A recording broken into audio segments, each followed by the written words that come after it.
UPSC में 71वीं rank लाकर सफल श्रेयाश्री को किया गया सम्मानित। जीवन में कुछ पाने की चाह के साथ की गई मेहनत हमेशा रंग लाती है। यूं तो श्रेयाश्री बिहार राज्य के वैशाली जिला हाजीपुर प्रखंड सुल्तानपुर पंचायत मंगूराही गांव की रहने वाली हैं, लेकिन मध्य प्रदेश के अनूपपुर रहती थी, जिन्होंने यूपीएससी सिविल सेवा परीक्षा 2021 में 71वां स्थान हासिल किया है। यह स्थान उन्होंने बिना किसी कोचिंग गए अपने दूसरे प्रयास में प्राप्त किया है। श्रेयाश्री कब आएंगी अपने गांव, जिसको लेकर ग्रामीण काफी इंतजार कर रहे थे। जब श्रेयाश्री पहुंची अपने गांव तो मिलने वालों का तांता लगा था। गाड़ी से उतरते ही श्रेयाश्री के पैरों को धोया गया, जिसके बाद श्रेयाश्री मंच पर चढ़ी।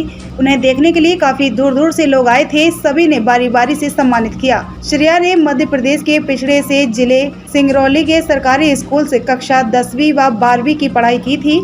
इसके बाद सीधा उन्होंने IIT कानपुर में दाखिला लिया, जहां से उन्होंने ग्रेजुएशन और पोस्ट ग्रेजुएशन की डिग्री हासिल की थी। पोस्ट ग्रेजुएशन करने के बाद उनके पास विदेश में जाकर नौकरी करने का रास्ता खुला हुआ था, लेकिन उन्होंने यूपीएससी की परीक्षा की तैयारी करने का निर्णय लिया। श्रेया अपने पहले प्रयास में प्रीलिम्स भी नहीं निकाल पाई थी। वहीं दूसरे प्रयास में उन्होंने प्रीलिम्स, मेंस और इंटरव्यू तीनों क्लियर कर यूपीएससी सिविल सेवा परीक्षा 2021 पास कर डाली। श्रेया बताती हैं कि उनके पिता दिनेश चौधरी पहले भारतीय वायु सेना में कार्यरत थे।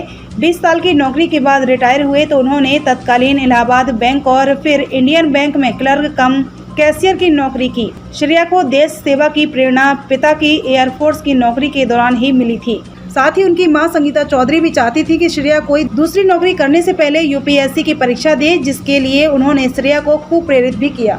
श्रेया के पिता ऐसे तो बैंक में नौकरी करते हैं, लेकिन उनकी आमदनी इतनी नहीं है कि वे दिल्ली जैसे शहर में यूपीएससी की कोचिंग के लिए लाखों रुपए खर्च कर सकें। श्रेया को इस स्थिति का अंदाजा पहले से ही था, जिस कारण उन्होंने बिना कोचिंग के ही इस परीक्षा की तैयारी करने का फैसला किया। सेल्फ स्टडी के माध्यम से ही उन्होंने यूपीएससी की परीक्षा की तैयारी की और अपने दूसरे प्रयास में परीक्षा क्लियर कर डाली और पूरे देश में 71वां स्थान हासिल किया।